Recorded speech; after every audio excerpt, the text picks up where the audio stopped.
What if I told you that we may have just witnessed the biggest failure in sports history? From trading for one of the best quarterbacks of all time to drafting some of the best young talent the NFL had to offer, all the pieces were lining up. This team was motivated, loaded with talent, and already had some great chemistry together. There was literally nothing that could stand in the way from Aaron Rodgers and this New York Jets team for making a run that could be described as magical. Or so we thought. Let's face it, the Jets have been one of the worst teams in the NFL since the dawn of time. Now, they've had some good years here and there, but for the most part, they've been the laughingstock of the NFL. And this year was no different. But after some of the most hype around any team in the entire NFL, what really happened to the New York Jets? And why were they so bad?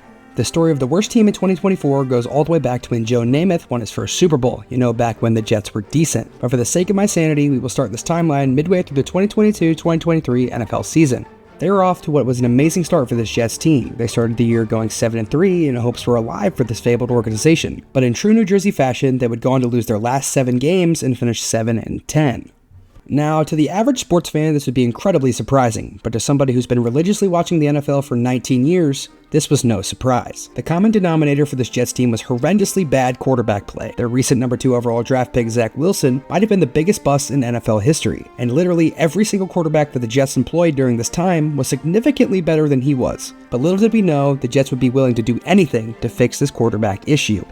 Now, the Jets would bring in somebody we all know from State Farm ads, discount double check, and darkness retreats, but Aaron Rodgers would be the face of the franchise and would lead this Jets team to the motherland and end what felt like an eternal playoff drought for the pride of East Rutherford. And with the team bringing in a household name like Aaron Rodgers, everybody expected this team to finally be good. That's if he doesn't have a freak injury in the first drive of his new start in Jersey, but that would literally never happen. That's so far-fetched.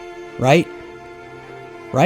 Well, Rodgers tore his Achilles 1 minute into his season debut with the Jets, and literally all hell broke loose for this entire Jets organization. Fans all over the world were screaming and rage and smashing TVs because they literally knew that their season was over before it even started. And as a diehard Colts fan myself, I could only help but laugh. But the rest of this Jets season could be described as such. The issue the Jets have been facing the entire time was still the exact same: horrible quarterback play combined with lackluster coaching. Something had to change for this Jets team to even be competitive. They would end the season with a whopping 7-10 record, but luckily going into next year they would make some changes that would hopefully allow for this first bout Hall of Famer to actually win some football games in New York.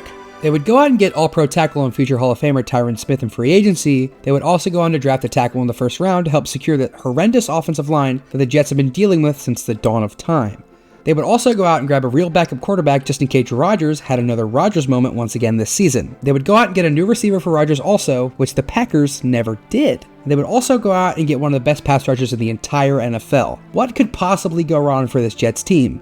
Well, why don't you strap in and let me explain. Hassan Reddick refuses to play unless he gets a new contract, after already explaining to the Jets that he'd be willing to play under the contract that he already has. The coaching situation still hasn't gotten any better for the Jets, having coordinators who literally could not coach at the high school level, and with the cherry on top being that their so-called franchise quarterback is starring in a Netflix documentary about taking drugs and reinventing himself. Literally, what could possibly go wrong for this Jets team?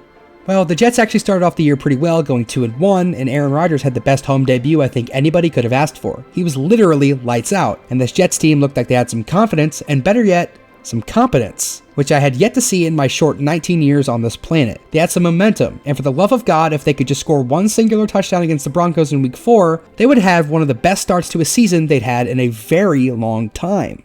But good golly gracious, did the Jets look horrible in Week 4. This offense might have put up one of the worst football performances I've ever seen in their Week 4 matchup against the Broncos. Having the most penalties by a team thus far this season, and not being able to punch it in on 1st and goal when you have a top 3 running back in the NFL at the time, is egregious to say the least. And with this darkness retreat bandit throwing for 3 interceptions just 1 week later, this team would start the season 2-3, there was literally zero hope. But hopefully head coach Robert Saleh can help turn this season around. Okay, well, this team is fucked. Either way, they would go on to lose their biggest game of the year against the Bills just 1 week later, and this begs the question, was Aaron Rodgers the right guy for the Jets? Or was he just some old washed-up quarterback who had literally nothing left in the tank? Well, it's safe to say Aaron Rodgers still has some persuasion skills left in the tank, because one day after that, the Jets would go on to trade for Rodgers' old teammate, Davante Adams. Clearly, this Jets team was very desperate to start winning games right away. They figured that all these old heads who primes were 6 years ago could help them get the job done and make it all the way to the promised land. Well, they would go on to get blown out by the Steelers and lose on a last-second touchdown to a horrible Patriots team led by a backup quarterback. That basically sums up the entire Jets season. They would go on to win a few more games, but there was little to no hope for this Jets organization. They would fire both their head coach and general manager in the same season, they would bring in a ton of old talent to try and help this team win games down the stretch, and they have a player defending their piss-poor performances on social media. And the cherry on top